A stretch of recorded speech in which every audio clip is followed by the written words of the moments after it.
자, 일단은 책 거기 보면은 7페이지부터 나갔어요. 7페이지. 사실 이 책은 진도 나간 거 나머지 부분 읽어보면 좋은데 읽으라고 해서 읽지는 않겠지. 그래서 일단은 필요한 부분만 하자. 필요한 부분만. 거기 보면 이게 문학 일반 내용이 있고 그 7페이지 아래에 보면은 문학 표현 양식에 따른 갈래라는 내용이 나오고 갈래는 종류별로 나누는 거지. 그래서 그거를 좀 정리를 할 건데 그 전에 이제 문학 작품을 둘러싼 세 가지를 좀 먼저 정리를 해야 돼. 자, 어떤 문학 작품이 있으면 이 작품을 둘러싼 세 가지가 있는 거는 중학교 때 배웠니? 아니. 작가가 있고 아. 분명 있지. 작가가 있고 작품을 쓸 당시에 현실이 있겠지. 맞지? 자, 그러면은 우리가 작가의 입장에서 작품을 분석한 거예요. 예를 들면은 뭐 이 작가는 윤동주는 뭐 일제강점기 작가이기 때문에 그 상황에 따라가지고 이제 일제강점기 힘겨운 삶의 작품에 이렇게 표현했어. 그러면은 그걸 뭐라고 불러? 작가의 기준으로 작품을 분석하는 걸 표현문이라고 해. 그 다음에 일제강점기 시대의 어떤 암울한 현실 작품을 반영했어. 그러면 그걸 뭐라고 그래? 반영문. 이 작품은 독자한테 어떠한 교훈을 주고 있어? 효과와 용도를 주고 있어. 효용, 이해돼? 들어본 적 있지? 자, 그랬을 때 우리가 이 작가, 현실, 작품 같은 이 작품을 둘러싼 세 가지들은 작품 밖에 있는 요소들이기 때문에 이거를 뭐라고 하냐면은 외제적 관점. 외제라는 건 바깥에 존재하다라는 뜻이지. 외제적 관점 혹은 뭐라고 그래? 상대적 관점이라는 건 상대적과 절대적의 차이가 뭐야? 비교. 그치, 비교 대상에서 상대적인 거지. 상대적이라는 거는 그때그때 바뀔 수 있는 거지. 그래서 우리가 예를 들면 시대가 바뀌어가지고 이 작가 괜찮은 사람인 줄 알았는데 침입하네? 그러면 평가가 바뀔 수 있지. 또 일제강점기에 대한 평가가 바뀌면 작품에 대한 해설이 바뀔 수 있지. 또 독자마다 작품에 대해서 분석하는 방법도 바뀔 수 있잖아. 그래서 얘네들은 어때? 그때그때 시대에 따라 변할 수 있기 때문에 상대적이다라고 얘기하는 거야. 그러니까 작품 외에 존재하는 것들이고 평가가 그때그때 바뀔 수 있어서 상대적인 관점이라고 표현을 하고 얘네들은 그래서 주로 직접 물어보지 않고 어때? 보기를 줘. 예를 들면 막 작품 주고도 이 작품의 작가가 누군지 찾을 수 있단 문제 아니잖아. 무슨 얘기인지 알아? 그래서 이런 것들은 보기를 주고 보기를 통해 가지고 작품을 분석하게끔 하는 게 기본적인 고등학교 개념에서의 수업 문제야. 이거 문제. 자, 그 다음에 작품 안에 있는 것들을 물어보는 거를 뭐라 그래? 우리는 내재적 관점 혹은 절대적 관점. 절대적 관점은 바뀌지 않지. 작품이 바뀌지 않을 거 아니야. 그 다음에 다른 말로 심미적 관점이라고 하기도 해. 심미적이라는 거는 아름다움에 대한 분석을 하는 관점이라는 뜻이야. 작품 자체는 뭐 문학 작품은 예술이니까 아름다움을 추구하는 거니까 거기에 나타나는 아름다움의 종류를 분석하는 거. 자, 근데 시의 경우에는 작품에서 말하는 사람인 화자라는 사람이 있어. 이 사람은 작가와는 다른 사람이야. 이해돼? 그냥 가상의 인물이지. 또 청자라는 인물도 있는데 이 사람은 독자와는 다른 사람이야. 맞지? 예를 들어 볼게. 김소월의 엄마야 누나야 강변살자라는 시 알아? 그런 시가 있어. 자, 봐봐. 작가는 김소월이지. 화자는 누구야? 엄마 누나 하는 거 보면 소년이네. 근데 김소월은 소년이 아니잖아. 그렇지? 강변살자 엄마야 누나야니까 청자는 엄마 누나네. 근데 이 시를 엄마 누나만 읽어야 돼? 그건 아니지. 그러니까 가상의 인물인 거야. 시 안에 있는. 자, 그리고 또 서술자라는 개념도 있지. 소설 같은 경우에는 화자 대신에 서술자가 설명을 해주지. 하지만 이 사람 작가야? 아니지. 작품 안에 있을 수도 있고 작품 밖에 있을 수도 있지만 그렇다고 작가는 아니야. 가상의 인물일 뿐이지. 자, 그 다음에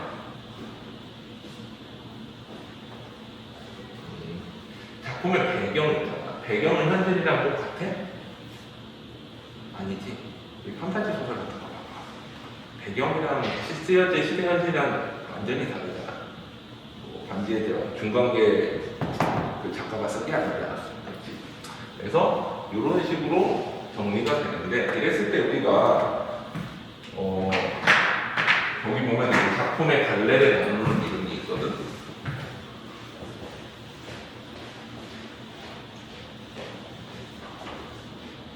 우리가 조동일이라는 서울대공원과 교수의 이제 이론을 갖았어. 갈래 이론을 나눌 때. 근데 이 사람이 얘기하기를 우리나라 문학은 크게 네 가지로 나눌 수 있다라고 해서 서정, 교술, 서사, 그리고 이거를 있어 보이게 말을 했는데 그때 사용한 용어가 두 가지가 여기 나오는데 서술자를 이 사람은 뭐라고 그러냐면은 작품 외적자라고 불러서 사실은 작품 밖에 있는 건 아니잖아. 근데 그냥 통상 작품 외적자라는 표현을 썼어 서술자를. 그 다음에 현실은 뭐라고 불렀냐면은 작품 외적 세계라는 표현을 불렀어. 이건 마치 작품 바깥에 있는 세계가 맞으니까 이렇게 불렀어. 자, 그랬을 때 이걸 나누는 기준을 어떻게 잡느냐? 서정은 거기 뭐라고 써 있어? 작품 외적 세계의 개입이 없는 이라고 하지. 작품 외적 사이라는 거는 현실에 개입이 없다라는 거니까 사실적인 작품이 아니라는 거지. 사실성이 떨어지고 대신에 뭐가 민주야? 세계의 자아와 세계의 자아, 나의 생각에 맞추니까 뭐야? 주관적인 자기 정서 위주로 표현한 작품이다. 그래서 이게 대표적으로 뭐가 있는 거야? 시인 거지. 시는 사실을 쓸 필요는 없지만 정서 쓰는 게 위주인 거지. 또 교술 같은 경우에는 한 페이지 넘어가 보면은 작품 외적 세계의 개입이 있는 즉 현실 개입이 있다는 거는 뭐를 적는 거야? 실제 사실이나 경험 이런 것들을 적는 거지. 시는 그럴 필요가 없는데 소필은 자기 경험한 거를 직접 써야 되는 소설은 서구인 거고. 자, 그래서 여기에 또 뭐라 그래? 반대로 자아의 세계와 나의 생각의 세계에 맞추니까 뭐야? 객관적인 작품이야. 이게 뭐인 거야? 수필인 거지. 이해돼? 자, 그 다음에 작품 외적 자아의 개입이 있는 건 뭐야? 서술자가 있는 거고 자아와 세계의 대결이라고 하지. 모든 이야기들은 갈등 구조를 가지고 대부분 다 만들어. 원피스 봤니? 요새 뭐 보냐? 빅칼 보나? 저 애니 안 봐요. 애니 안 봐? 게임에? 게임도 안 하고. 근데 PC방 가서 앉아있을 때 왜? 근데 그 유튜브 봤어요. 그래? 관심 있는 게 뭐야? 저 그냥 진짜 아무것도 안 하고. 그래? 궁금하네? 그건 또 아니고. 뭐야? 너의 관심사가 뭐야? 축구야? 축구.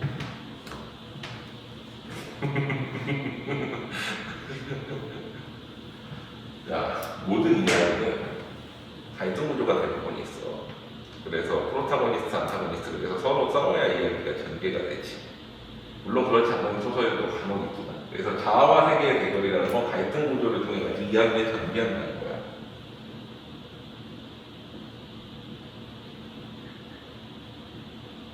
그러니까 소설은 서술자가 있는 이야기를 전개하는 거고 그건 뭐야? 그게 작품 외적자의 개입이 없는 자아와 세계의 대결. 두 번째 건 똑같이 갈등 구조가 있고 이야기가 전개된다는 거야. 우리 서술자가 있는 게 뭐야? 소설이지. 그리고 서술자가 없는 게 희곡이나 연극 대본이라든가 시나리오, 영화, 드라마 대본 같은 거지. 자, 근데 생각해보자. 판소리는 서사야, 그게야 그러면. 인거 같잖아, 공연문학이니까. 생각해봐. 판소리는 판소리 청자가 혼자 다 떠들지. 토끼 역할도 했다가, 거북이 역할도 했다가, 용왕 역할도 했다가, 그건 뭐야? 서술자가 있는 거지. 그래서 판소리는 여기에 들어가, 여기에 들어가, 이해돼? 자, 그리고 우리가 수능이라는 거를 한번 좀 생각해보자. 어차피 고등국어는 수능국어의 영역에서 벗어날 수가 없지. 모의고사 문제 보니? 구성 어떻게 돼 있어? 그냥 문제는 있고 나는 풀었고 몇 문제였는지 기억은 안 나고 뭐야? 문학이랑 빈문학이랑 뭐뭐 있었지. 전에 학원 얼마나 다녔어? 그거 학원? 1년 정도 1년 정도? 어디 다녔니? 서로요. 서로?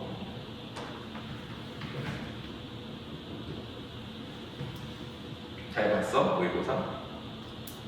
비문학 어때? 어려워. 문학은? 음악도.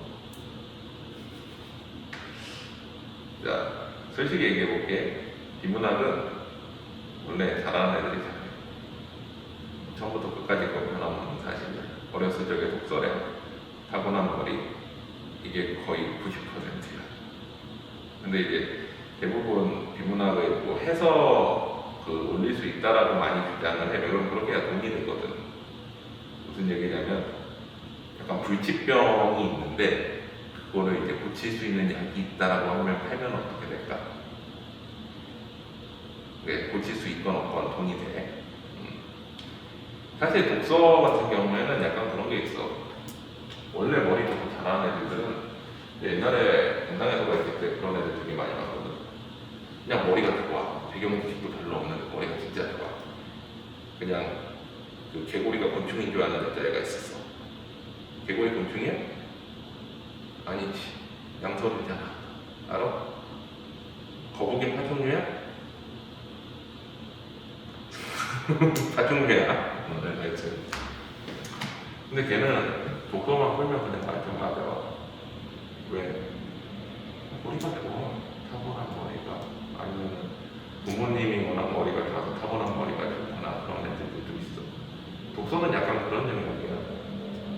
그래서 독서에서 우리 최상위권 애들이 상위 호환해가지고 푸는 게 리트나 피트나 복합적성 시험 막 이런 거 시험 꼭 등락하면 풀거든. 근데 내가 한동안 잠깐 로스쿨 준비한 적이 있었어. 젊었을 때. 근데 그때도 그런 얘기가 많았어. 거기 웬만큼 다 공부한 사람들이잖아. 로스쿨 준비하는 사람들. 비문학은 풀어도 안 내고 안 풀어도 안 떨어졌더라고. 근데 안 올라가는 사람들이 거기에 무슨 거야. 역으로 이런 경우도 있어. 정말 올리고 싶으면 전범위는 어차피 못 올려. 범위가 오는 거거든. 네가 수학이나 과학 다른 지문, 다른 과학, 사회 지문들 그런 것들은 다 그 과목에서 공부하면 올라가. 옛날에 내가 이제 성남 외고 여학생 한 명 가르친 애가 있었는데 걔 같은 경우에는 경제학 지문만 나오면 맨날 빵점을 맞아. 그거 다 틀려. 근데 걔가 그러니까 독서가 좀 머리가 그렇게 좋지는 않은 거지. 근데 경제학 지문을 이제 하나도 못 맞았었는데 재수를 하면서 세무공무원 시험에 같이 준비했어. 근데 세무공무원 하면 경제학이 나오거든. 그거를 배경 지식을 공부하고 나니까 걔가 이제 재수할 때 세무공무원 시험 같이 준비하면서 세무공무원 붙어버려가지고 대학 안 가고 나중에 가겠다고 그냥 공무원 들어가 버렸는데 그때 수능은 봤거든? 경제학 시험은 되게 어렵게 나왔단 말이야. 그래서 다 맞았어. 무슨 얘기냐면 머리가 안 되면 배경 지식이라도 공부해야 되는 거야. 또 반대로 작년에 한백호 3학년에 여자애 있었거든. 머리가 진짜 좋아. 걔네 오빠도 서울대 갔거든. 한백호에서 서울대 보냈다고 막 난리 쳤던 애가 걔네 오빠야. 근데 걔 같은 경우에는 이제 그 고3 때 장편에 가르칠 때 깜짝 놀란 게 금리가 뭔지 모르더라. 금리가 뭐냐? 세금했다. 이자잖아, 이자. 아, 맞아. 이자, 은행 이자가 금리잖아. 금리가 뭔지 몰라. 근데 금리 나오는 시험에 앞뒤 유추해가지고 그 지문에 다 풀어서 다 만점 맞고 나서 다음에 나한테 물어봐요. 선생님, 근데 금리가 뭐예요? 근데 그걸 몰라도 푼다는 거야. 머리가 좋으니까. 자, 그러면 다시 한번 생각해보자. 너는 독서를 잘 푸는 스타일이야? 못 푸는 스타일이야? 뭐 부르는 스타일. 너는 어떻게 해야 돼? 예신 따서 와야 돼. 죽었다 깨나도 걔네들 못 이겨. 수능에서. 내가 독서가 돼 있으면 이런 걱정 안 해. 넌 내신 안 돼도 그냥 공시로 가면 돼. 그렇게 얘기해. 그런 애들은. 반대로 독서가 안 돼 있는 애들은 그거에 시간 투자를 어마어마하게 걔네를 묻다가 걔네가 공부 안 한다고 그 성적 안 나올 것 같아? 논다고서 그거가 갑자기 머리가 나빠질까? 지금 고3에도 보면은 300고3학년 신승민이라는 남자 있어. 맨날 좀 누구라 좀 껄렁껄렁하고 공부를 안 하는 스타일은 아닌데 근데 걔 머리가 좋아. 독서만 하면은 다 맞아. 그래가지고 걔 같은 경우에는 그냥 문학이랑 문법만 공부해. 머리 좋은 애들은 그래. 근데 또 독서 안 되는 애들은 맨날 독서 파거든? 근데 걔보다 잘 나와? 아니야. 좀 올라가긴 하는데 걔보다 못 나와. 너무 불공평하지 않아? 근데 원래 그래. 그러니까 독서가 옛날에 그렇게 안 어려웠는데 영어가 절대평가 되면서 거기서 변별력 주겠다고 그거를 이제 어렵게 내버리니까 그게 약간 그런 느낌이지. 맨사회형 뽑는 느낌의 IQ 테스트 같은 게 돼버렸어. 우리 교원 애들이 잘 풀고 아니면 배경 지식 맞으면 그래도 잘 풀고. 근데 그 배경 지식을 고등학교 올라와서 쌓을 수 있는 시간은 없어. 이미 어렸을 적에 독서량이 돼 있거나 이게 어느 정도 내가 머리가 좋게 태어나야 되는 거야. 나보다 잘 푸는 애들 많아. 독서 같은 경우는. 내가 국어 선생님인데도 왜 나보다 머리 좋은 애들이 있을 거 아니야. 내가 뭐 천재야? 아니잖아. 그래서 이렇게 생각을 해보자. 네가 독서가 어렵다고 이게 수능에서 우리가 기본적으로 우리 수능 국어는 사실은 이제 고등국어 전체 기준인 거잖아. 그랬을 때 뭐가 있어 일단 문학이 17문항이 있는데 네 지문이 실리지. 네 지문 중에서 5가지가 알려도 싫어. 어떻게 싫어? 보통은 시의 현대시, 고전시가 얘네들은 서점 갈래지. 이렇게 두 세트를 싣고 그 다음에 현대소설 그리고 고전소설 이렇게 두 세트를 싣는데 이게 서사관례야. 너 이따 끝나고 시간 좀 되면 테스트 좀 보고 갈래? 그러면 한번 좀 보자. 100만 원 얼마나 주고 하는지. 자, 그 다음에 극과 수필. 그러니까 교술과 극가능애가 한 세트가 나와. 자, 이거는 각각 이론 공부하고 작품 공부해야 되는 거야. 그러니까 양이 되게 많아. 근데 어쨌거나 무한대는 아니야. 작품 수가 한정돼 있으니까 나오는 작품 수가. 그리고 이론도 어느 정도 있고. 그 다음에 독서. 독서 17개 문항 4지문이지. 아, 3지문. 3지문 나오거나 4지문 나올 때도 있어. 얘는 어떻게 돼, 보통? 이과 지문 하나, 문과 지문 하나, 예체능 지문 하나, 이렇게 나오지. 또 이과야, 문과야? 뭐 요새는 통합이지만 이과야, 문과야? 솔직히 뭐 수학, 과학을 잘하는 건 아닌데 그래도 수학이 좀 더 좋아요. 그래? 그러면 이과 쪽이라도 해봐. 보면은 여기 경제학 지문에서 틀릴 확률이 괜찮하고. 그 다음에 화작과 언매가 선택인데 사실 화작은 공부할 게 없어. 그치? 얘네 둘이 11문항이야. 합법과 작문은 공부하는 게 아니야. 이건 그냥 상식 수준에서 푸는 거지. 문제만 좀 풀어보면 되는 거고. 매체도 사실 이 매체는 언어랑 짝 맞추려고 하는 거지. 너네 재수하면은 이거 없어지다. 문법으로 다 통합돼버리지 다시. 왜 그러면 공부할 게 없어서 그래. 화작은 살아남을지 몰라도 매체는 아마 없어지고 이거 쓸모없는 거거든. 근데 이제 문항수 맞추느라고 밸런스 율 때문에 갖다 붙였는데 사실 이제 언어가 메인이고 그러면은 우리가 보통 뭐를 선택해야 돼? 왜? 이거는 문제 2개 더 틀려도 등급이 똑같이 나와. 우리 수능은 변환 표준 점수로 반영을 하지. 어려운 문제를 맞추면 점수가 더 올라가. 원점수가 아니라. 그래서 언매를 선택을 해야 되고 그래서 문법을 해야 되고 너가 재수를 혹시 한다고 해도 문법을 해야 돼. 그래서 문법이 필수로 바뀌니까 공부를 해놓는 게 맞아. 자, 그러면은 생각을 해보자. 우리가 사실상 공부를 하는 거는 뭐냐? 매체 없어, 화법 없어, 작품은 없어.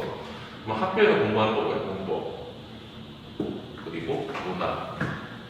독서는 해? 과목은 있는데 사실상 독서가 아니고 어떤 거야? 지문 알려주고 빨리 암기해서 누가 빨리 읽고 빨리 푸느냐, 누가 많이 암기해서 지문 안 읽고 빨리 푸느냐 싸움이야, 정확하게. 그러니까 사실 이건 의미가 없어. 내신에서. 그리고 수능에서도 어떻게 보면 좀 의미가 없는 게 원래 잘하는 애들이 잘해. 근데 네가 이걸 잘한다. 그러면 수능에서 반응이 되게 높아. 근데 네가 지금 봐도 네가 잘 안 나온다. 그러면 시간을 어마어마하게 투자해야 되는데 힘들지. 그러면 어떻게 내신에서 그냥 빨리 판가름을 해야 된다. 그러니까 이거 잘하는 애들은 상관없어. 수능 가도 잘해. 이게 안 된다? 그러면은 거의 무조건 문법하고 문학 가지고 가가지고 내신에서 판가름을 내야 돼. 이해되지? 어느 스타일이야? 너는? 내신이야? 아직 잘 모르겠어요. 한번 하다 보면은 모의고사 같은 거 좀 풀다 보면은 이제 감이 잡힐 건데 일단 한번 테스트 한번 해보자. 자, 그래가지고 수능 보고는 이렇게 정리를 할 수 있고 일단은 여기서 필요한 것들 필기하고 그 다음에 이제 다음 것도 나가요. 11페이지 모티프 나오지. 모티프부터 가서 하나만 쭉 나갈 건데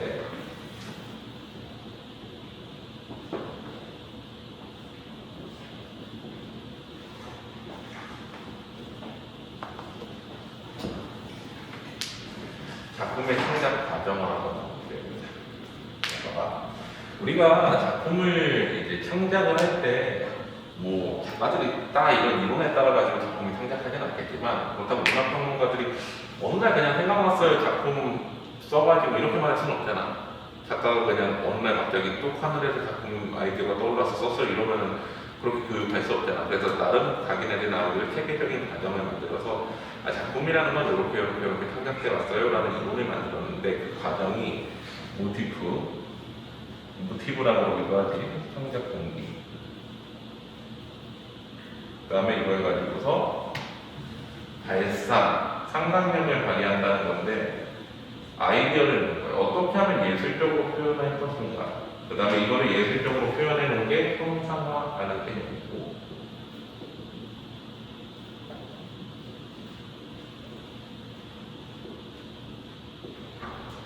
그리고 요거를 분석하기 위해서 평론가들이 가져온 게 수사법이라는 건데 수사학이라고 아니 수사학 뭐 하는 거야? 수사하는 거. 범죄 수사를 위해서 하는 학문이지. 그걸 없지. 아, 수사하는 거. 말을 잘하기 위한 학문이야. 그리스 시대 고대 그리스 소크라테스나 이런 거 있던 시대에부터 발전한 말을 잘하기 위한 학문.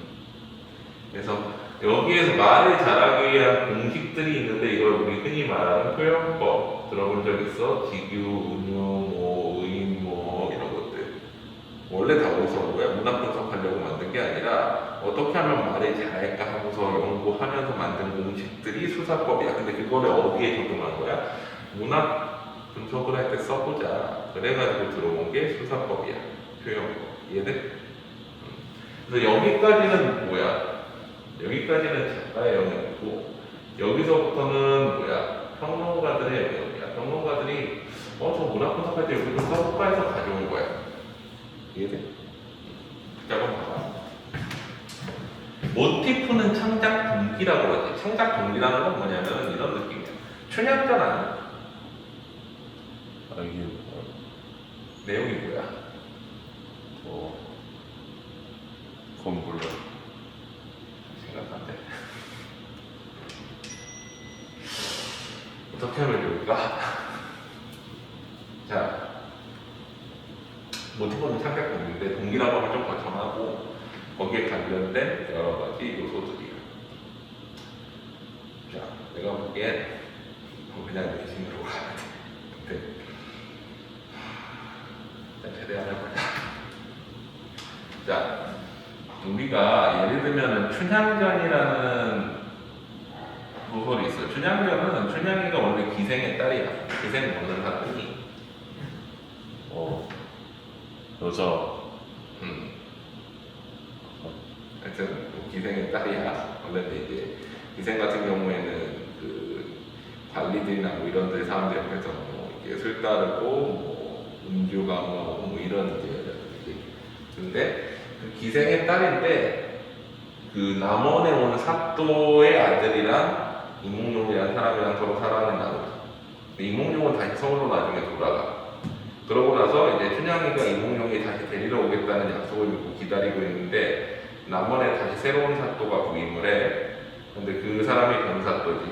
그래서 그 변사또가 춘향이 보고 자기 기생제라고 얘기를 해. 근데 춘향이가 나는 이몽룡 기다려야 된다라고 해서 이 변사또가 빡친 거지. 아니 뭐 기생딸이 기생이지 뭐 지가 기생이 아니야? 그러고서는 잡아다가 감옥에 가둬버려. 근데 나중에 이몽룡이 암행어사가 돼서 내려와가지고 암행어사가 뭐니? 숨어갖고. 관리들 잘못하는 거 찾는 사람이지.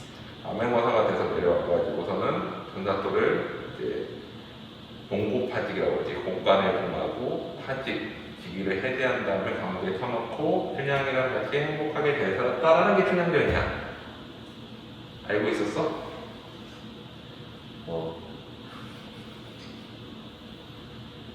그런 내용이야. 자, 그러면 여기에 이제 영향을 준 여러 가지 이야기 세트들이 있어. 그걸 모티프라고 부르기도 해. 봐봐. 열렬하는 건 뭐야? 어떤 한 남자만의 열렬이 이제 사모하는 여자. 열려서라 모티프. 그러니까 열렬 이야기들이 옛날부터 있었는데 그것들이 여기 어느 날 시장면이 하는데 갑자기 뚝 떨어진 게 아니라 열렬 이야기들이 모여가지고 모티프를 이루었다. 또 암행어사서라 모티프.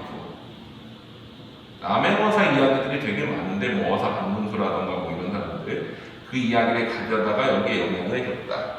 또 그 다음에 반타의 민녀서라 관리가 약탈해 민간의 여자를 이런 모티프 이게 또 영향을 줬다라고 얘기를 하는 거지.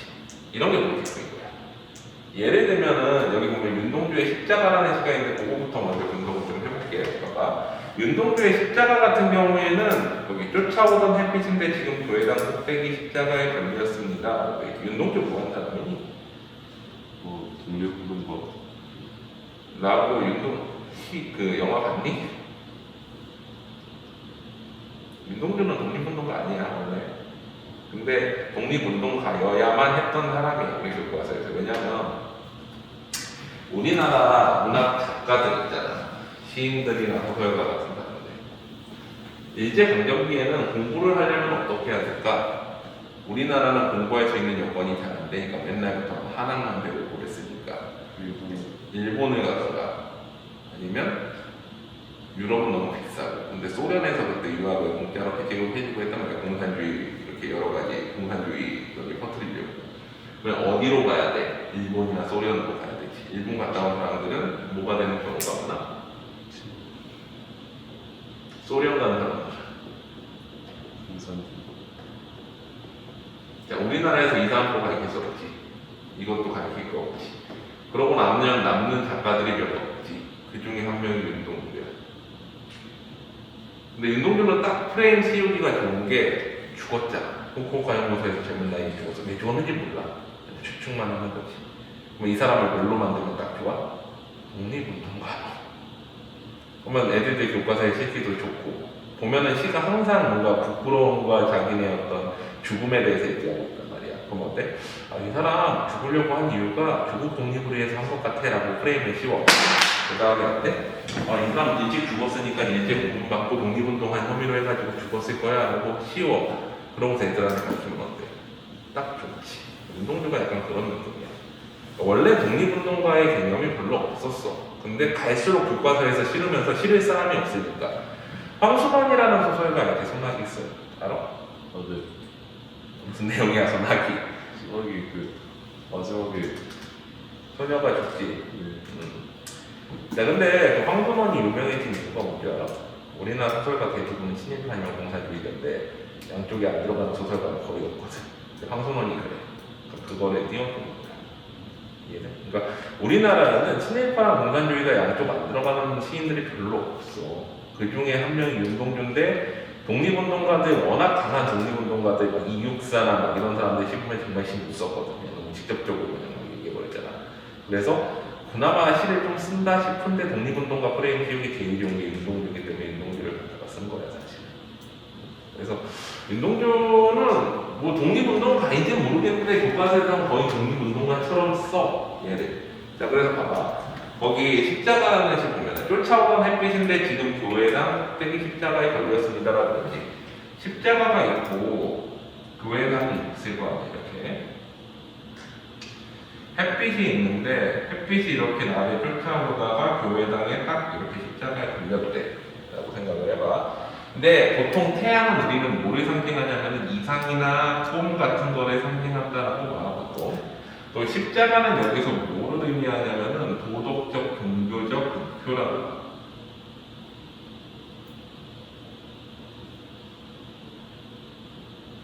자, 햇빛이 나를 쫓아온다는 건 반대로 보면은 내가 햇빛을 계속 보고 있는 것도 있잖아. 그러면 나는 이상과 꿈을 쫓아서 살아왔는데라고 보통 해석을 해. 근데 그 이상과 꿈이 어디에 걸려서 도덕적, 종교적 목표에 결부됩니까? 그러니까 내가 이상을 쫓아 살아왔는데 내 이상은 도덕적으로 살아가는 거야 라고 생각을 하는 순간 성탐이 이렇게 높은데 어떻게 올라갈 수 있을까요? 라고 얘기를 하니 이거를 달성하기 너무 어렵구나라는 걸 깨달았다라고 봐. 그러니까 도훈이가 양심적으로 살아야지 생각을 했어. 근데 종교를 믿게 됐어. 종교에 보니까 민족을 위해서 내가 뭔가 이 일제강점기 상황에서 희생을 해야 될 것 같아 라는 생각이 든 거야. 근데 쉽게 할 수 있어? 너무 죽어야 되는데? 이렇게 생각을 하는 거지. 어려울 것 같은데? 이해돼? 여기까지. 자, 그래가지고 우리 보면 뭐라고 해? 어떻게 올라갈 수 있을까요? 종소리도 들려오지 않는데 종소리는 희망을 상징해. 그래서 희망도 없는 상황에서 휘파람이라 불면서 성공을 해나가는 거야. 방관자처럼 될 대로 돼가지 하고 살고 있다가 근데 그러고 끝나면 안 되지. 그래서 거기 보면은 괴로웠던 사나이 행복한 예수 그리스도. 괴로웠는데 행복했대. 앞뒤가 안 맞지. 역설법이지. 역설법을 쓰고 예수 그리스도에게처럼 나에게 십자가가 허락된다면 자, 예수 그리스도의 십자가는 요거랑 좀 다르거든. 첫 번째 나오는 십자가는 종교적 도덕적 목표를 나타내는 거라 보면은 예수 그리스도에게처럼 십자가가 허락 종교 뭐니? 없어? 없어? 집안 종교도 없어? 불교? 그러면 자, 설명해 줄게. 잘 들어봐. 옛날에는 유대인들이 있었어. 유대인들은 뭐를 했어? 옛날에 이제 신을 모셨어. 야훼라는 신을, 다니엘 신을. 지금도 그래가지고 이스라엘 싸우고 그 팔레스타인들이랑 싸우고 있잖아. 사실은 원래 이게 형제국가야. 팔레스타인 보면은. 근데 어쨌거나 이 사람들이 이제 맨날 양을 잡아가지고 신한테 다쳐. 죽여가지고 불태워버려. 보면은 신이 걔를 사해준다라고 생각을 했어. 불교에서는 어때? 자기가 자기 수양을 해가지고 나의 번뇌를 날려버려야 되는데 기독교에서는 어때? 내가 죄를 지으면 그 신한테 용서를 받아야 되는데 그러려면 어때? 대신 내 대신 죽을 거를 만들어야 되는데 그걸 뭐라고 불러? 희생양 혹은 속죄양이라고 불러. 들어봤지? 희생양을 삼다라는 게 이런 뜻이야. 내 대신 죽일 거를 찾는 거야. 자, 근데 어느 날 예수라는 사람이 나타나. 사람인지 신의 아들인지 그러고서 뭐라고 얘기하냐면은 이 사람들한테 내가 대신 십자가를 못 받게 줄 테니 내가 너희를 인류의 죄를 구원할 수 있다 라고 얘기해요. 그러니까 자기 희생을 통해서 인류를 구원하겠다는 거예요. 이게 기독교의 시작이야. 원래 유대인들은 야훼라는 신과 직접적으로 자기 죄를 거해야 됐어. 근데 어느 날 중간에 그 배민 같은 중간 매개체가 생긴 거지. 그래서 중간에서 돈 먹고 이렇게 해주는, 배달해주는 것처럼 내가 대신 죽을게. 대신에 나를 믿어라. 그러면 내가 죄를 사해주겠다가 예수 그리스도야. 그래서 그리스도라고 부르는 거지. 그리스도가 뭐 구원자라는 뜻이야. 이해돼? 예수가 여기로 그리스도가 구원자라는 거지. 그럼 중간 매개체 배민 같은 역할을 하는 거야. 자, 그러면은 여기에서 예수 그리스도에게처럼 십자가가 허락된다는 건 뭐야? 이거거든. 근데 여기에서 윤동주가 이렇게 가져가는 걸 속죄양 모티프라고 해. 자기를 희생해서 인류 구원하는 건 너무 거창한 겁니다. 자기 희생을 통해 우리 민족을 구원하겠다라는 이미지를 가져오는 거. 이해돼? 그래서 거기 보면 뭐라 그래? 모가지를 들이고 꽃처럼 피어나는 피를 어두워가는 하늘 밑에 조용히 얘기했습니다. 꽃처럼 피어나는 피 자기 희생을 얘기하지. 그리고 어두워가는 하늘은 뭐야? 일제강점기 아무나 현실 속에서 내가 나를 희생해서 민족을 구원하겠다라고 해석을 해. 실제 이게 어떤 의미인지 모르겠는데 그 독립운동가를 만들려면 그렇게 해석해야 되잖아. 그래서 윤동주 시에는 다 뭐가 들어가 있다라고 하는 거야? 속죄한 모티프가 들어가 있다. 대부분의 윤동주 시에는. 정말 그랬는지 아닌지 어떻게 알게 뭐야? 솔직히 우리가 배우는 문학은 다 뻥이거든. 그거 알아? 나 같은 경우는 한수산 선생님 제자야.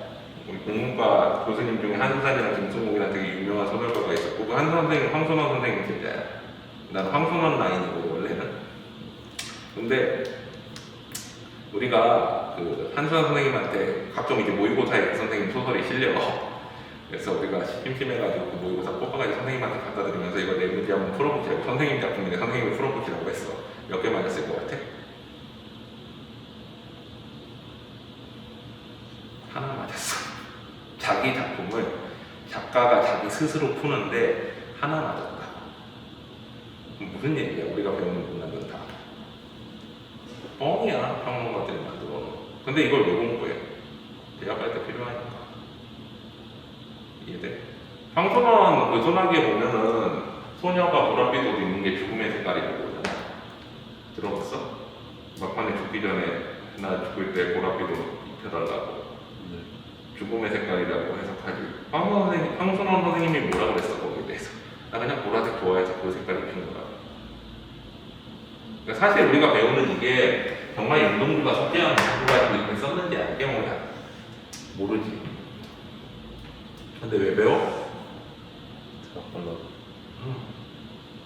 대학 때 해가지고 사실 그래. 전혀 쓸모없는 이론들이야.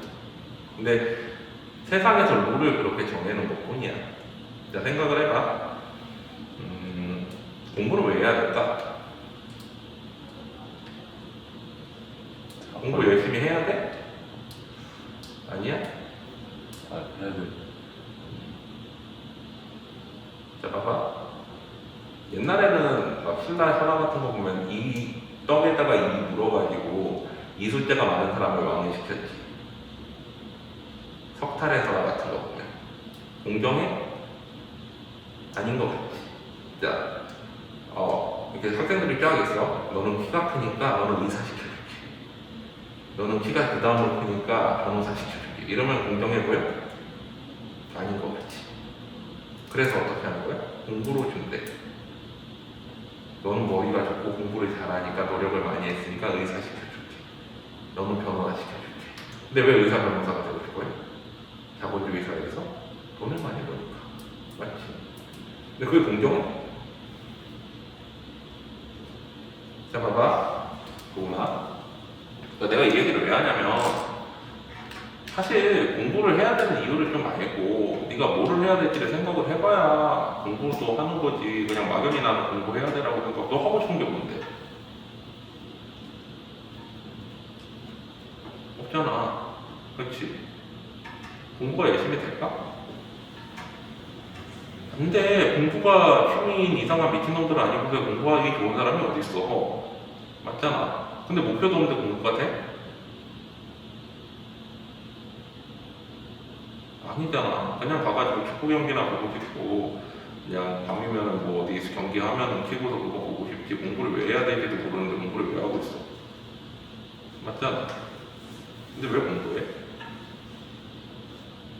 야, 세상이 돌아가는 메커니즘을 이래. 네가 손흥민보다 축구 못한다고 해서 너 손흥민보다 축구도 못하네, 타고나기를 못하게 태어났네 라고 한다고 너 기분 나빠? 네가 김연아보다 피겨스케이팅을 못해. 근데 너는 타고나기를 김연아보다 못하게 태어나가지고 피겨스케이팅도 못하네 라고 한다고 기분 나빠? 근데 너는 머리가 나쁘게 태어나가지고 공부를 못하네 하면 기분 나쁘지. 그게 왜 그런 줄 알아? 이 세상은 공부로 저거를 정해줘서 그래. 사회적 지위를. 근데 그러려면 공부로 사회적 지위를 더해주는 게 공정하다라고 생각하게 믿게 해야 되잖아. 그러니까 누구나 노력하면 공부를 통해 가지고서 사회적 지위를 획득할 수 있다라고 세뇌시켜. 근데 그게 맞아? 머리 좋은 애들은 훨씬 공부하기 유리하잖아. 그치? 그럼 공부할 필요가 없네? 맞아? 솔직히 학원 선생님이 이런 얘기하면 안 되지. 근데 이런 생각을 해보자. 1등급은 정해져 있어. 1등급. 사실. 원래 2등급 하던 애들이 1등급 맞을 수는 있어. 근데 뭐 4, 5등급 하는 애들이 머리가 안 되는데 1등급이 갑자기 올라가는 케이스는 없어. 그런 경우는 정말 공부도 안 하고 놀다가 머리가 진짜 좋은데 하기 싫어서 안 하다가 갑자기 해야 되겠구나 해서 하는 경우는 1등급까지 올라가. 근데 2등급까지는 누구도 올라갈 수 있어. 정말 각오하고 있어. 근데 너한테 만약에 공부를 하라고 사회가 요구를 한다면 1등급을 하라는 건 아니야. 그건 어느 정도 정해져 있는 애들이야. 그렇지? 2등급까지는 하라는 거야. 인서울은 하라는 거야. 왜? 사회 나가서 뭐 하냐? 자, 한번 생각해보자. 네가 이제 뭐 할아버지나 할머니가 강남에 빌딩 하나 있거나 부모님이 사업하셔가지고 사업도 빌려줄 수 있거나 뭔가 이제 뭐 건물주 같은 거 할 수 있어. 그럼 공부 안 해도 돼. 청담동에 보자, 그 가해시장 이런 데 보면은 오히려 대치동은 다수동가 타입들이 많고 부모들이 그래서 자기 때 공부를 안 시키면은 애들이 부를 대물림 못 받을 것 같으니까 그러고 아예 저 청담동 부자들은 공부 안 시켜. 가면 하거나 하는 거 말고 왜 물려주면 될 거잖아. 맞지? 받을 거 있니? 공부 안 해도 돼. 건물 하나 있어? 뭐나? 자, 봐봐. 그러면 네가 뭘 해야 될지는 모르겠는데 먹고는 살아야 될 거 아니야. 그치? 진짜 이거 생각에 걸린 문제야. 뭐 할 건데? 당장 네가 딱 4년 뒤에 군대 갔다 와서 뭐 할 건데? 과는 어디로 갈 건데? 직업은 뭘 가질 거고? 아니면 그거 생각이 지금 안 돼 있으면 10년을 허비하다 보면 어느 나이 30대가 돼 있을 거야. 근데 특별히 뭘 해야 될지 모르고 어디다 취업을 할까 말까 막 이러고 있다 보면 나이 30대. 그럼 뭐 할 건데?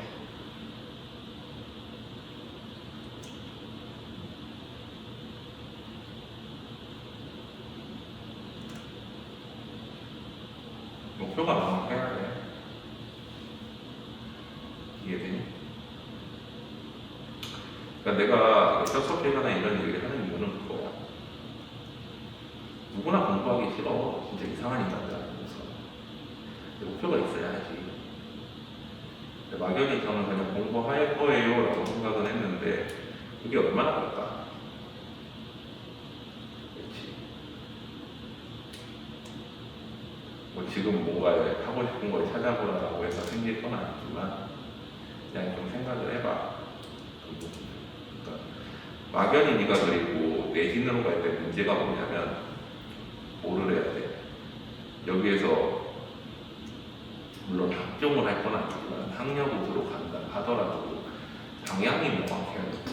어떤 과에서 뭐를 들어갈지에 따라 가지고 해야 될 과목이 달라지지. 근데 지금 그게 막연하다는 건 무슨 의미냐면 네가 내신으로 갈 확률도 확연하게 떨어진다는 거야. 생각해야 된다. 1학기에 첫 그 생기부 기록하기 전까지 무조건 그거 끝내야 돼. 안 그러면은 내신으로도 못 가, 수능으로도 못 가. 그럼 어떻게 할 건데? 그냥 대학 갈까? 사업할 거야? 그게 답일 수도 있어. 자기 뭘 잘하는지는 몰라 사실. 근데 뭔가 어느 방향으로 갈지는 좀 생각을 해봐야 돼. 일단은 그래가지고 봐봐. 자, 이 사람 같은 경우에는 이렇게 해석을 해. 운동주 같은 경우에는 통상. 근데 사실 이 사람이 그건지 아닌지는 모르는데 그냥 우리가 속죄한 모티프라고 들어갔다고 생각하고 두 번째 라운드 십자가는 그 속죄한 모티프를 상징하는 시어라고 생각을 해. 이해되지? 자, 그래가지고 이렇게 모티프라는 개념이 이렇게 나오고 발상이라는 건 뭐냐면 이 모티프, 창작에 영향을 주는 요소들을 가지고서 이제 어떻게 하면 예술적으로 표현할 것인가를 만들어내는 게 발상이야. 이 발상은 다른 말로 이제 낯설계학이라고 그러거든.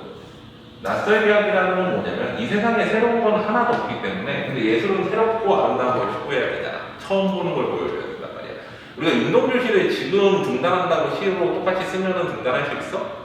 안 돼. 그건 옛날 거야. 옛날 스타일. 항상 새로운 걸 보여줘야 된단 말이지. 그래서 이 발상이라는 건 어떻게 하면 새롭게 보이게 할까인 건데 거기 12페이지 한번 봐봐.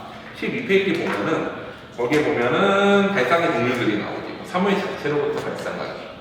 사물이나 인생에 대해서 끊임없이 의문을 갖고 질문한다던가 대상의 기능이나 속성을 더해서 보태본다던가 대상의 재배치해본다던가 뭐 이런 것들이 이제 뭐야? 낯설게 보이게끔 새롭게 보이게끔 하는 방법들이란 말이야. 근데 이 중에서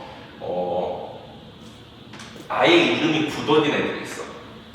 그러니까 하도 사람들이 많이 써서 발상법으로 이름이 굳어진 애들이 있는데 사실은 그 작품 활동하는 문예 창작가가 하는 애들은 이걸 배우긴 배우는데 배우면 이거 쓰지 말라고 해요. 왜? 이건 더 이상 새로운 방법이 아닌 거잖아.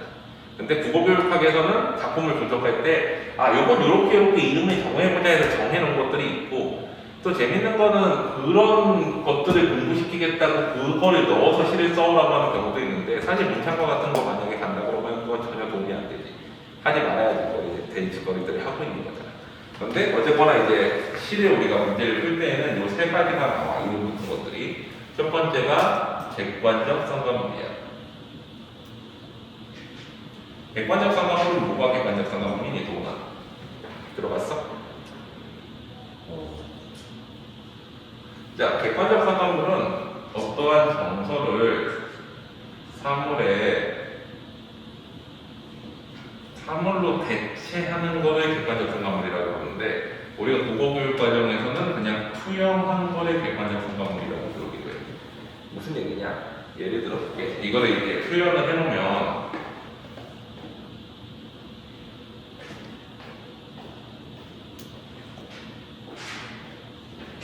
홀로 흔들리는 갈 때 왠지 외로움이 들어가 있는 것 같지? 아니면 직접적으로 외롭다는 표현은 안 나오지. 이런 게 객관적 상관문이에요. 원래 객관적 상관문이라는 건 어떤 거냐면은 우리 요번에 이제 수능 특강에 나온 소설 중에 서울 1964년 겨울이라는 김승옥 소설가가 있거든. 그 사람은 뭐 젊었을 때 이제 천재 소설가라고 불렸어. 근데 오히려 나이 들어서는 젊었을 때 써놓은 작품들이 워낙 좋아서 소설을 못 썼다 그러는데 거기 보면 이런 이야기가 나와. 세 사람이 나와. 대학생, 공무원, 그리고 도서외판, 책 팔러 다니는 사람이야. 자, 근데 이 사람들이 셋이 어느 술집에서 만나. 거기서 술을 마시다가 도서외판원이 이제 술을 자기가 다 사겠다고 자기 이야기를 들어달라고 해. 뭔 얘기인지 들어보자 하고서 이제 공무원이랑 대학생이 얘기를 듣기로 해. 공무원이 주인공이야, 여기서. 근데 도서외판원이 그래. 내가 진짜 사랑하는데 어제 아내가 죽었대. 아내가 죽었는데 돈이 너무 없어서 장례식 붙일 돈이 없어서 그 시체를 대학병원에 팔았대. 팔고서 돈을 받은 거야. 받으니까 어때? 되게 죄책감에 시달릴 거 아니야. 아내 장례식도 못 치러주고 대학병원에 팔아버렸으니까 시체를. 근데 이 돈을 내가 도저히 쓸 수가 없어서 그냥 술로 다 마셔 없애버리고 싶다는 거거든. 그래서 콜 하고서 대학생이랑 그 공무원이 같이 술 마시러 1차, 2차, 3차만 갔어.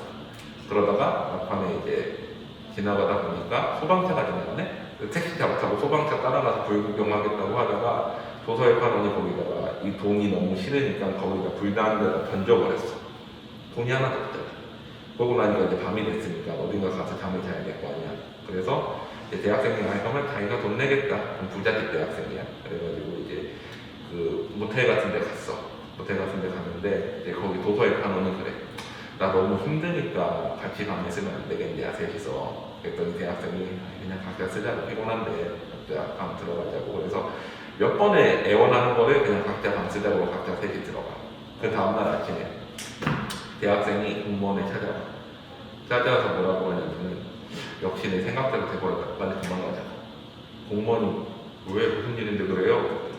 역시 그 사람 자살해버렸다. 그 사람 어제부터 자살할 줄 알았는데 괜히 방 같이 쓰면 엮일까봐 그래가지고 그냥 각자 쓰기로 한 거라고. 그냥 나는 빨리 도망갈 거니까 당신 도망가라고. 이미 자살했다고. 그러고서 가버렸어. 자, 네가 공무원이라고 해봐. 어떻게 느낄까? 도망갈까? 어떻게 할 거야?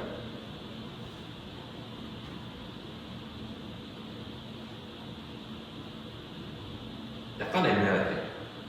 도망가자니 그렇고. 근데 공무원인데 그대로 경찰한테 가서 얘기하면 어떻게 될지 어떻게 알아? 자기가 범인으로 보일지. 그치? 그 과정을 자기의 되게 애매한 망설이는 상황을 정서로 표현하면 어떻게 될까? 아니, 나는 되게 망설여졌다. 뭐 이러면서 막 쓰면 그거는 예술적이지 않지. 너무 이게 구구절절하잖아. 그걸 어떻게 표현하냐면은 공무원이 이렇게 표현을 해. 그 공무원의 입장에서 소설이 이렇게 표현해. 내가 방을 떠나려고 하는데 나는 문득 방 앞에서 개미가 기어오는 것이 보였대. 그 개미가 나를 발을 붙잡으려는 것 같아서 나는 얼른 방을 떠났다라고 표현해. 그러니까 개미가 발을 붙잡으려고 하지 않았겠지. 근데 나의 내적 갈등 때문에 개미가 나를 붙잡으러 오는 것 같은 심리적 압박감을 느낀 거잖아. 그런 게 객관적 상관문이야, 원래. 이해돼? 그래서 뭔가 정서를 대체한다는 게 단순히 막 이렇게 나오면 되게 뭐랄까 습관적, 반복적으로 쓴 거고 그렇게 쓴 게 제대로 된 객관적 상관문인데 그런 것들을 우리 객관적 상관문이라고 하는 거. 어떤 정서를 대체하기 위해서 하나의 사물로 갖다 때려놓는 거. 이해돼? 협담아? 괜찮아? 자, 그 다음에 감정이입이라는 게 있어. 감정이입은 뭐야? 이거랑 되게 유사한데 원래는 포함관계가 이렇게 돼. 근데 우리가 보통은 객관적 상관물이라고 부르는 게 있고 감정이입이라는 게 부르는 게 있으면은 통상 우리가 객관적 상관물은 이 감정이입을 제외한 나머지 애들을 객관적 상관물이라고 부르는 경향이 있어요. 그리고 감정이입은 이 부분을 감정이입이라고 불러요. 자, 감정이입은 뭐냐? 아까 화자와 서술자가 있었잖아. 화자나 서술자의 정서가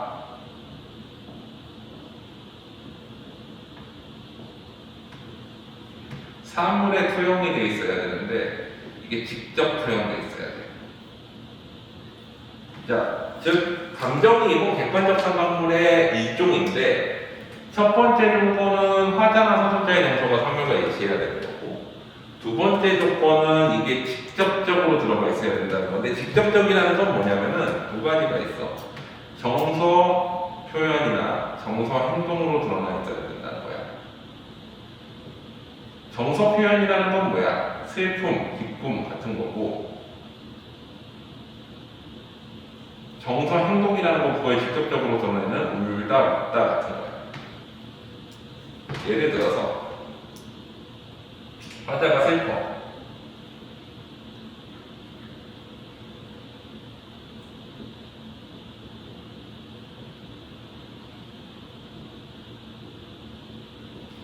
자, 기러기가 지나가는데 울고 가. 근데 걔네가 울고 가는지 뭐 정말 슬퍼서 우는지 배고파서 우는지 겁나서 우는지 알게 뭐야.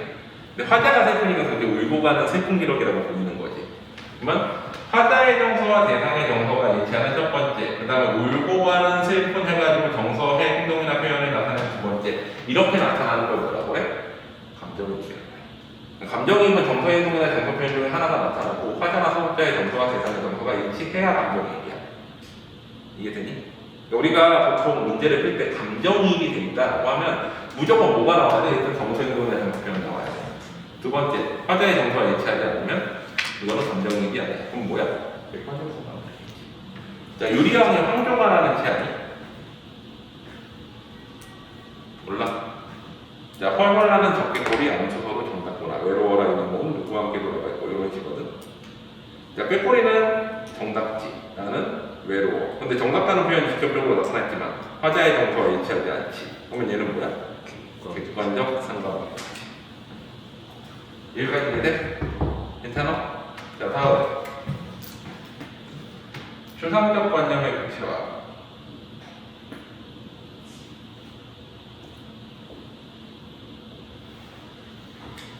자, 추상적 관념의 구체화라는 건 뭐야?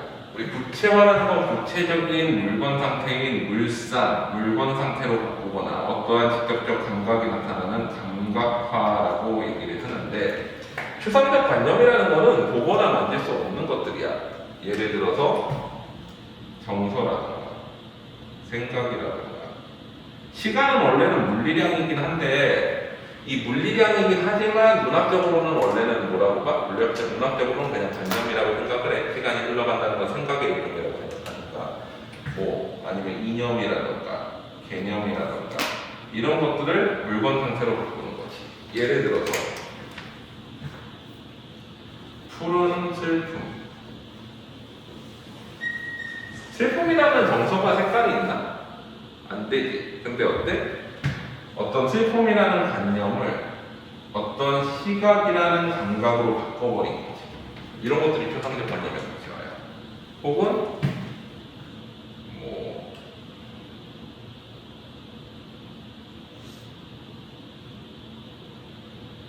가슴이라는 거는 뭐 아픈 가슴이라는 거 어떤 생각, 정서지.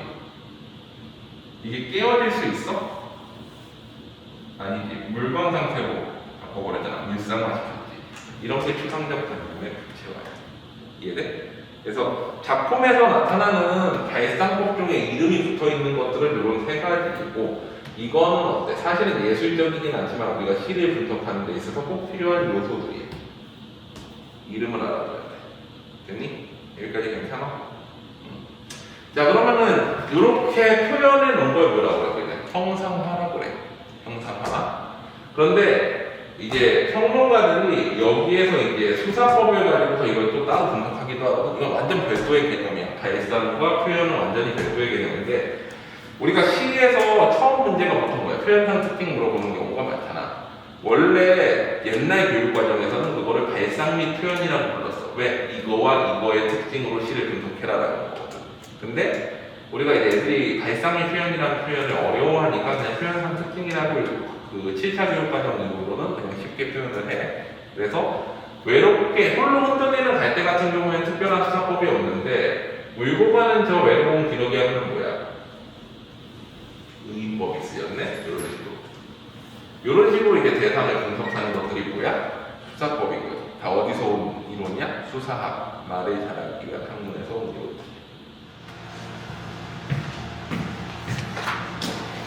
17페이지에 보면 이제 수사법이 나오는데 수사법은 아까 얘기했듯이 말을 잘하기 위해서 원래 만들었던 어떤 여러 가지 공식들인데 원래는 이제 세 가지야. 비유, 강조, 전화. 근데 이제 상징을 우리나라 교육과정에서 분리시켜냈어. 그래서 네 가지라든지 비유, 강조, 변화, 상징. 비유는 A를 B에 빗대는 표현.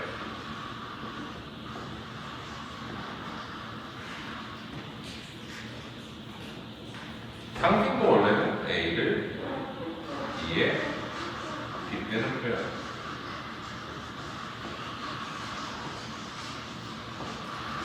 자, 그러면 얘네 차이가 뭐냐면 상징은 습관적 표현이고 얘는 상징한 표현이에요.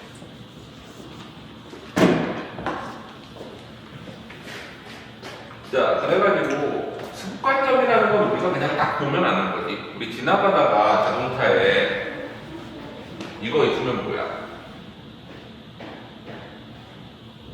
이렇게 있으면 아우디, 이거는 벤츠, 이거는 이름부터 보여줘. 상징이지. 이런 게 상징이야. 심볼이라고 그러잖아. 이해돼? 자, 그래서 예를 들어가지고 비유는 새로운 표현이야. 예를 들면 철수는 곰 같다.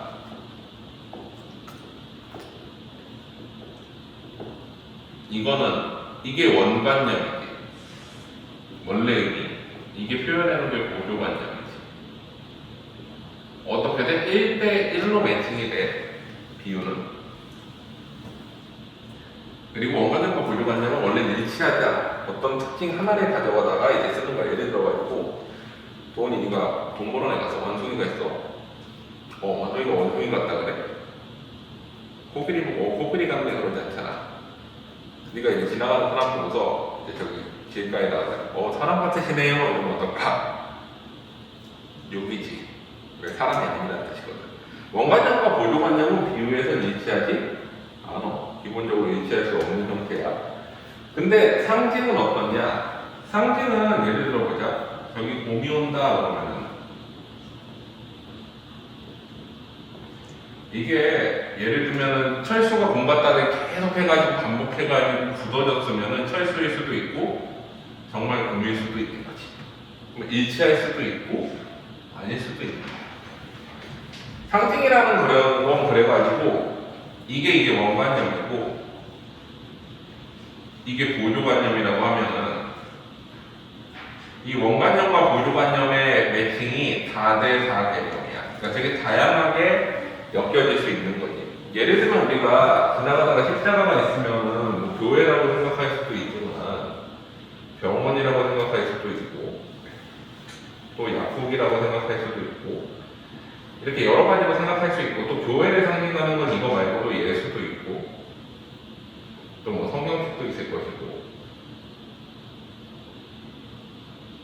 이런 식으로 이해돼? 그러니까 상징은 여러 가지가 다 얽혀 있는 거지. 자, 그래가지고 우리가 보통 원래는 비유 안에 상징이 포함되어 있었는데 이제 교육과정 바뀌면서 이렇게 분리되어 나오는 가장 결정적인 이유는 이건 습관적이고 이건 새로운 표현이라서 이렇게 나눈 거야. 그래서 우리가 보통은 시에서 주제를 나타낼 때는 비유와 상징을 해서 얘네들을 가지고 주제를 나타내는 경우들이 많아. 왜 그러느냐? 얘네들은 간접적 표현. 우리가 예술작품 같은 경우에 우리가 뭐 내가 슬프면 내가 슬프다, 내가 기쁘면 내가 기쁘다 이렇게 얘기해버리면 그건 예술이 아니지, 그냥 일기장이야. 근데 그 박목월 시 중에 신발이라는 시가 있거든. 한번 대충 내용을 얘기해줄게. 자 봐봐. 박목월 신발이라는 시를 보면 나는 어린 시절에 물가에서 놀다가 아버지가 사준 신발을 잃어버렸습니다. 그 신발은 내 대신 그 강을 건너 강을 흘러내려가가지고 바다에 쏟아져서 전 세계 바다를 다 돌아다니고 있겠지요. 그 뒤에 나는 아버지가 또 새로운 신발을 사주셔서 그 대체품으로 신발을 신고 있는데 그 대체품 신발은 나의 진정한 신발이 아니고 지금까지도 나는 나이가 들어서도 대체품으로만 신발을 사서 신고 있습니다. 라는 시가 있어. 자, 그러면은 여기서 신발이 의미하는 건 뭘까? 아버지의 사랑. 아버지의 사랑? 그럴 수도 있지. 아니면, 자, 봐봐. 근데 아까 단서가 있어. 그 신발은, 내가 잃어버린 신발은 어린 시절에 상실했으니까 아버지의 사랑일 수도 있지만 내 대신에 전 세계 바다를 돌아다니고 있대. 그럼 뭐겠어? 어린 시절에 꿈, 이상. 그러니까 나는 어린 시절에 꿈과 이상을 가지고서 전 세계를 떠돌아다니는 어떤 꿈을 가지고 있었는데 이제 어떻게 된 거야? 그거를 상실했고 대체품인 신발은 뭐 현실에 순응하면서 사는 삶이고 지금도 나는 그렇게 되고 싶다라는 거지. 근데 그거를 신발에 넣지 않고 내가 직접 나는 어린 시절에 전 세계를 여행하고 싶은 꿈이 있었는데 그거에 상실해서 지금도 현실에 순응하면서 살고 있어요. 이건 일기장이지. 시가 아니란 말이야. 근데 시라는 건 어떻게 해야 돼? 어떤 다른 대상에 빗대거나 아니면 다른 걸로 다 바꿔 표현하거나 이렇게 해야 시인 거지. 새롭게 보여주기 위해서. 그래서 보통 대부분의 시들은 뭐를 가지고 주제를 나타내? 비유와 상징. 그래서 우리가 비상출판사도 원래 비유와 상징인 거야. 이해돼? 자, 그리고 우리가 보통은 지교 뭐 이런 것들 뭐뭐 같다, 뭐뭐 드시, 뭐뭐 인양 이런 것들 많이 쓴다고 그러잖아. 근데 그게 나온다고 또 다 지교냐? 이거는 아니야. 봐봐.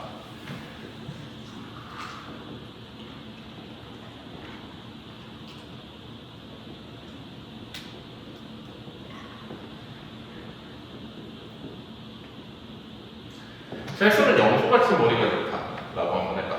그럼 이건 뭐야? 철수랑 영수는 서로 속성이 어때? 비슷하지? 이런 걸 비교라고 부르고 이런 걸 직교라고 그래. 자, 차이가 뭐냐?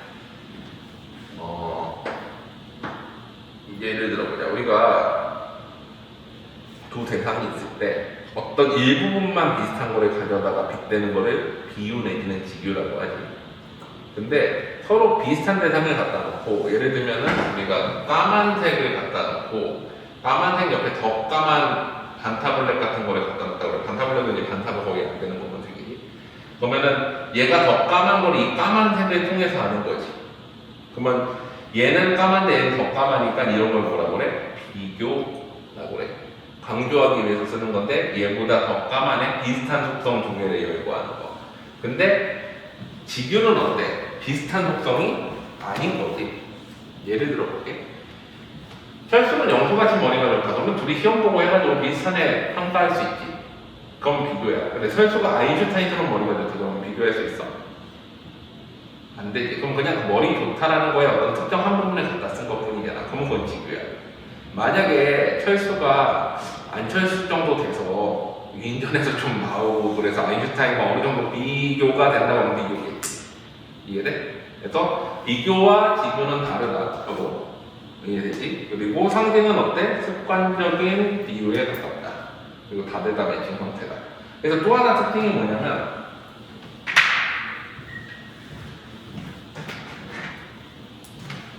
자, 비유는 보자. 이 A가 원래 의미가 원관념이고 이 B가 보조관념이면은 얘는 일치하지 않고 1대1 매칭이면서 어딘가에는 여기 있을 윤자야 원관념이 나타나 있어야 돼. 시 어디엔가에는. 왜 새로운 표현이니까 이게 뭔지 표현을 안 해주면 못 알아맞지. 아니면 단서가 들어가 있어야 돼 무조건. 근데 상징은 원관념과 보조관념이 일치하거나 아닐 수도 있고 다대다 매칭이고 이거 없을 문자지. 원관념이 안 나타났대. 안 나타나는 경우가 많아. 왜? 알잖아. 벤츠라고 안 써있어도 벤츠인 거 알지? 아우디라고 안 써있어도 아우디인 거 알지? 저런 식인 거야. 상징은 원관점이 그냥 아는 거야. 어떻게? 그냥 습관적으로 요런 거지 라고 아는 거. 그게 상징이야. 이해되지? 자, 그 다음에 방조는 A를 방조하기 위한 표현.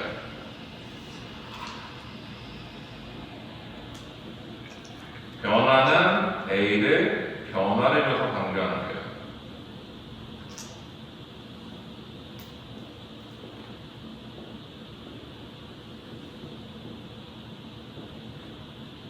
자, 이 두 개는 뭐라 그래?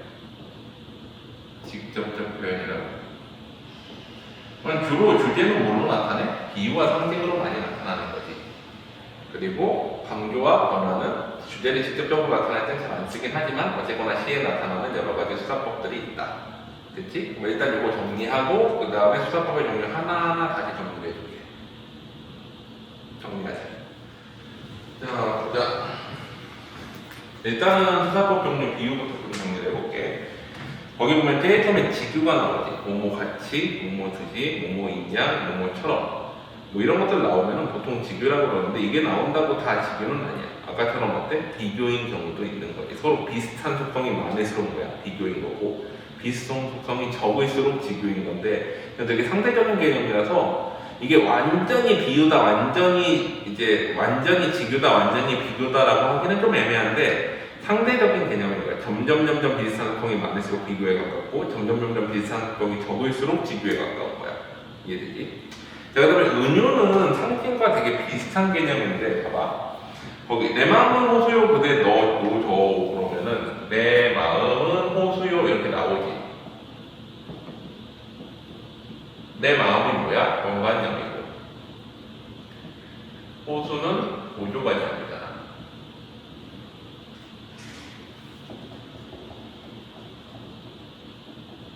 얘 같은 경우에는 어때? 마음이 이꼴 호수가 아니고 1대의 매칭이니까 뭐야? 비유의 일종이니까 은유라고 부르는 거지. 은유는 보통은 이렇게 A는 B다 형태로 나타나는 경우도 있지만 또 어떤 경우도 있어. 거기 보면은 이제 고운 뺨에 아롱드듯 두 방울이야. 뺨에 두 방울이래. 이거는 원관념은 안 나오긴 하지. 근데 이게 뭐라는 걸 알 수 있어. 뺨에라는 단서를 통해 가지고 이게 뭐라는 걸 알 수 있어? 눈물이구나. 즉 방울 이꼴 눈물인 거를 1대1로 정확히 알 수 있지. 이런 것들도 은유야. 상징이랑 차이는 뭐야? 상징은 아예 다르다 매칭이라 해석이 여러 개 나올 수 있는 게 상징인 거지. 근데 은유는 어때? 상징과 비슷하게 원관념이 안 나오는 경우도 있지만 그래서 은근한 비유인 거지. 하지만 어때? 1대1 매칭이 돼야 돼. 명확하게 이게 이거다라는 걸 알 수 있는 것들이 은유야. 이해되지? 만약에 이게 예를 들면은 이거와 대비되는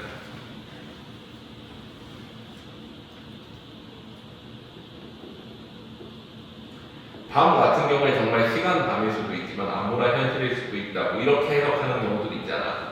일제강점기를 나타낸다. 이런 거는 이게 뭐가 되는 거야? 상징이 되는 거지. 왜? 일대 다매칭이잖아. 그래서 은유는 그렇고 의인법을 또 한번 보자. 자, 의인법은 좀 중요한데 의인법은 보통은 사람이 아닌 거를 사람처럼 표현하는 경우인 거지. 자, 사람이 아닌 걸 사람처럼 표현한다는 거는 보통 이렇게 생각을 하면 돼. 우리가 문학적 개념에서 정서 행동이나 예를 들면은 울다, 웃다 같은 거 혹은 정서 표현, 슬픔, 기쁨 같은 거 이런 게 직접적으로 나타나면 그게 뭐야? 의인법이라고 봐. 그러니까 문학은 문학적 통념이라는 개념이 있어서 원래는 동물도 정서를 느낄 수 있을 거 아니야. 근데 사람만 정서를 느껴야 된다라고 얘기를 해, 문학에서. 그래서 정서 표현이나 정서 행동이 나타나면 사람 아닌 거면 무조건 다 의인법이야. 우리 개가 웃는다. 웃을 수 있지. 원숭이가 춤춘다. 춤출 수 있지. 근데 그거 다 의인법이야. 이해돼? 자, 그 다음에 네 번째. 그래서 우리가 보통은 감정이입이 돼 있으면은 그건 정서행동이나 정서 표현이 나타날 수밖에 없겠지. 감정이입 되는 건 다 의미법이야. 감정이입, 앤드 의미법. 자, 그 다음에 세 번째. 인칭대명사로 부르는 거. 예를 들면은 나, 너, 우리, 그녀 같은 것들로 부르면은 사람이 아닌 걸 그렇게 보면 뭐야? 다 의미법이야. 세 번째, 네 번째. 도노법으로 부르면 도노법은 뭐야? 누구누구야 이렇게 부르는 거지. 해야, 나무야 다 뭐야? 의미법이야. 강아지야 이렇게 불러도 의미법이야. 자, 그 다음에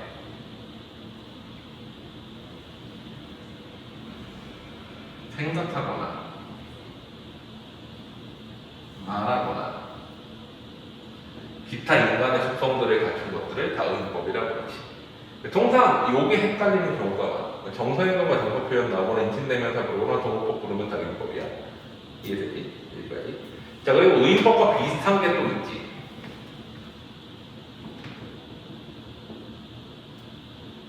야, 활용법은 뭐가 활용법이니? 누구나.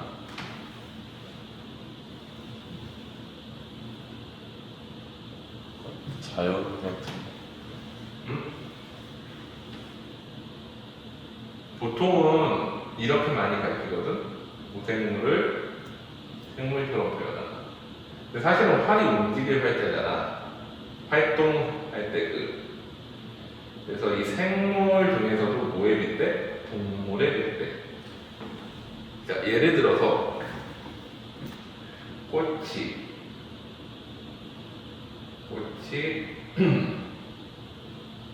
뭐라고 해야 되나?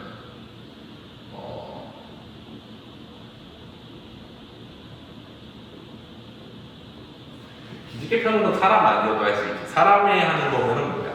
의미법일 거고, 안 그러면 동물에 해당하면 활용법인 거지. 또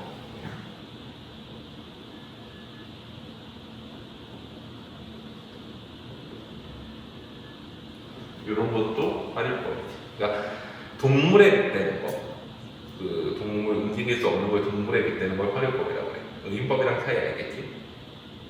괜찮아? 자, 그 다음에 비슷한 것 중에 또 이거 있어.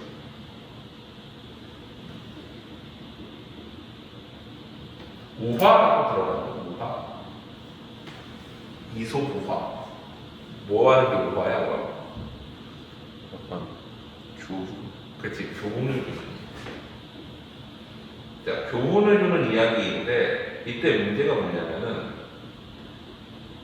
보통은 사람 아닌 거에 빗대는 경우들이 많아. 예를 들어 볼게. 우리 보통은 뭐 저런 거 있잖아. 해와 바람 이야기 같은 거 보면 나그네 외투 벗길 때 거기서 사람이 나오는 게 아니라 해와 바람이 의인화돼서 나오지. 왜 그렇게 하는 걸까? 교훈을 주려고. 사람이 하면 안 돼?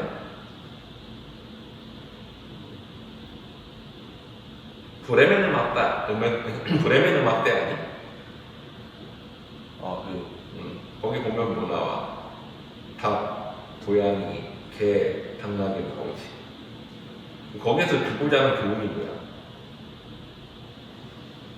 주인한테 버려진 그 가축들인데 힘을 합쳐가지고 위기를 극복하자잖아. 그치? 거기 내용 보면 뭐라고 해? 맨날 이제 얻어먹고 다니다가 넷이서 협력해가지고 도적 소굴에 들어가서 또 도둑들을 깜짝 놀래가지고 도망가게 하고 거기서 행복하게 잘 살았다지. 그 생각을 해봐.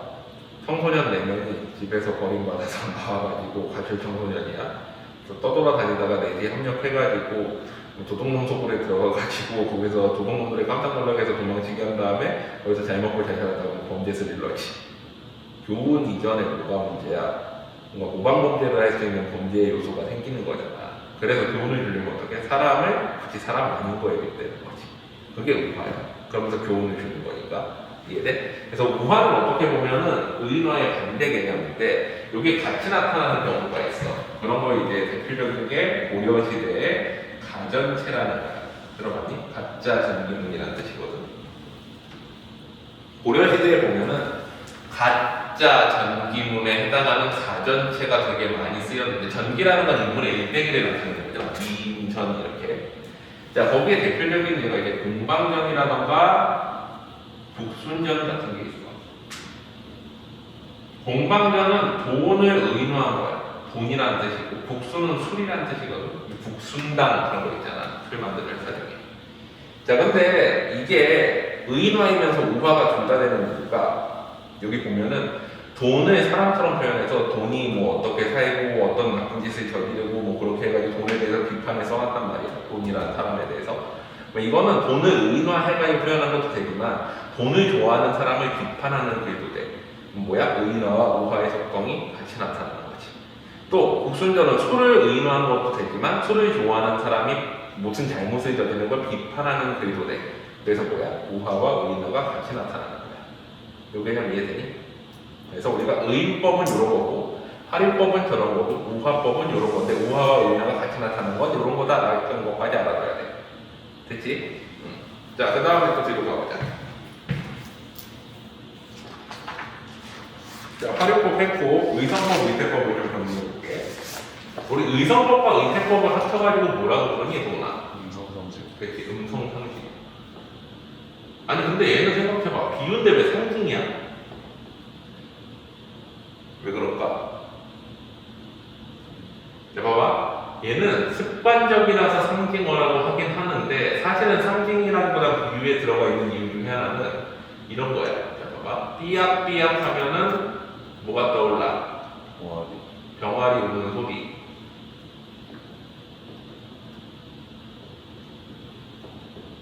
(1대1이야) 1대1이지. 그치?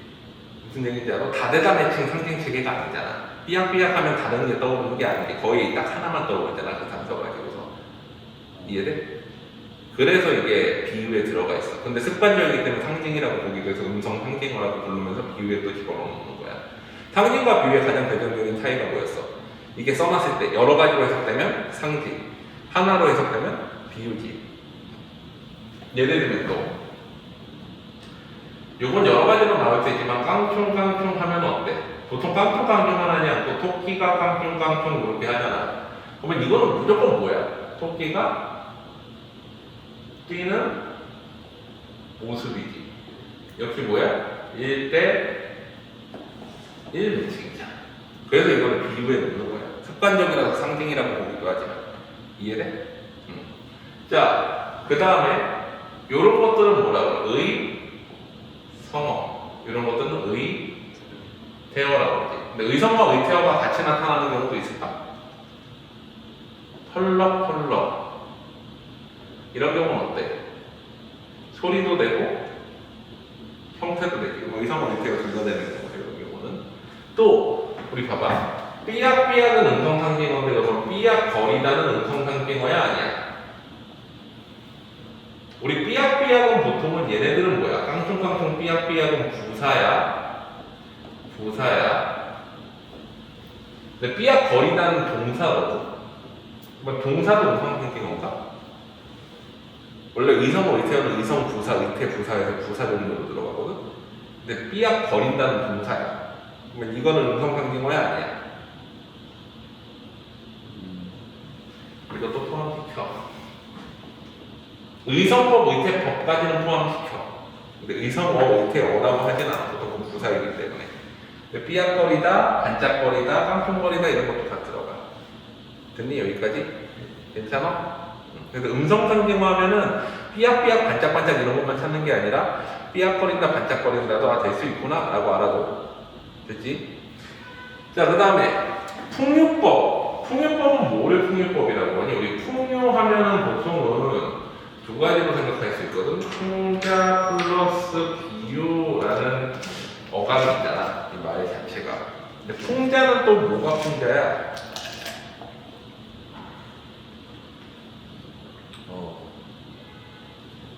풍자다 하면 비유 플러스 비판이 풍자야. 비유라는 뭔가에 빗대어서 대상을 비판하는 거지. 이해되지? 풍자하면. 근데 여기에 플러스 뭐가 딸려오기도 해, 보통은? 해학 필수적인 요소는 아니야. 풍자한다 그러면 뭔가에 빗대어서 비판하면 풍자인데 그렇게 하면은 왜 해학이 딸려와? 예를 들면 뭐 탐관오리를 뭐 두꺼비에 빗댄다 그러면 그게 이게 아니니까 해학이 딸려오는 거지. 우스꽝스럽게 보이니까. 그래서 뭐 정치인의 죄지에 빗댄다던가 뭐 이런 것들이 이제 풍자인 거고 그러면 해학이 딸려오는 거잖아 보통. 해학이 필수 요소는 아니야. 그냥 비유 비판하면 풍자인 거지.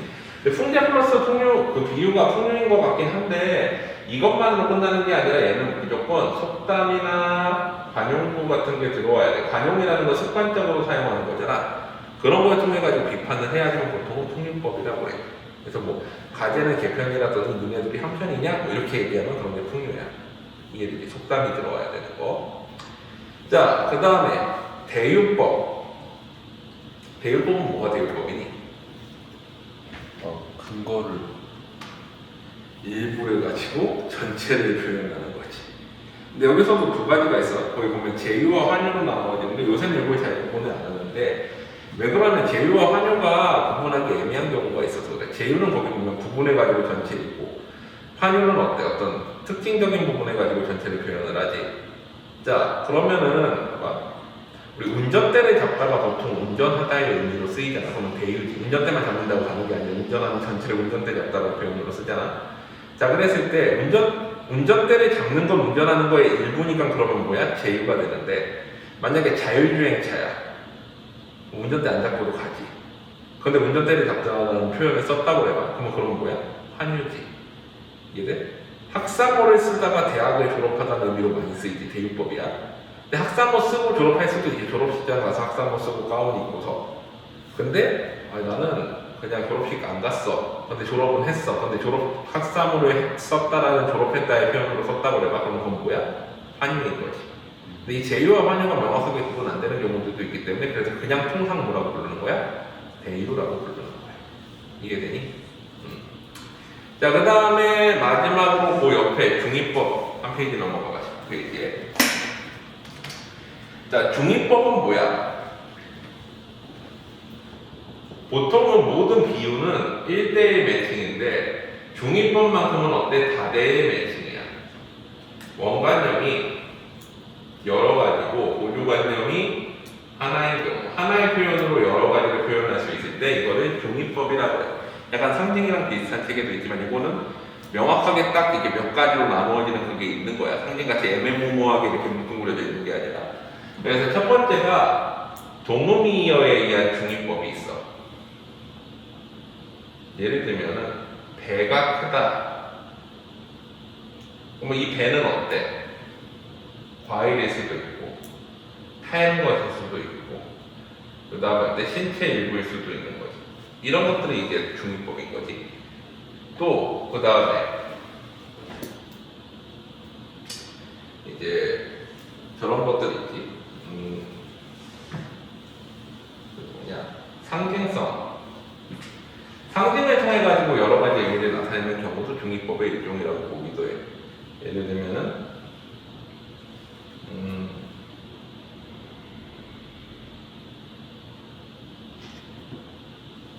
감이 깊다고 했을 때 이게 정말 시간일 수도 있고 상징적 의미로 뭐 일제강점기라고 보면은 이런 것들도 중의법을 만드는 요소 중에 하나이기도 하지 사실. 그러니까 상징이면서 동시에 중의가 될 수도 있는 거야 상황에 따라서는. 그리고 세 번째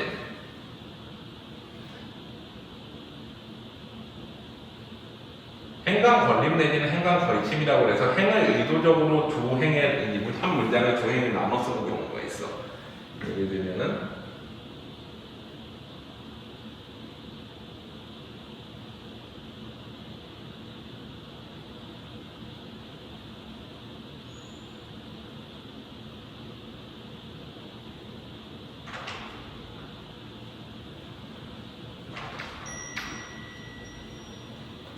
이렇게 써있다고 내가.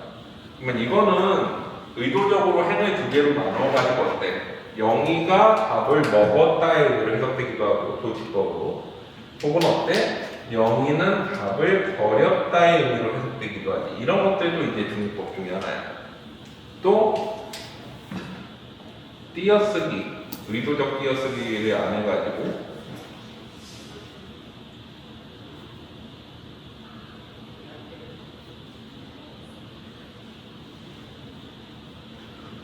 이러면 어때? 두 가지 의미 나오죠. 아버지가 방에 들어가시거나 아버지 가방에 들어가시거나 이런 것들이 이제 중의법이 되는 거지. 대체로 중의법은 그래서 뭐랑 많이 연결이 돼? 언어유희. 언어유희란 건 뭐야? 말장난이지. 말장난할 때 많이 쓰는 거지. 이해되니? 자, 그래가지고 여기까지 일단 정리를 해보자.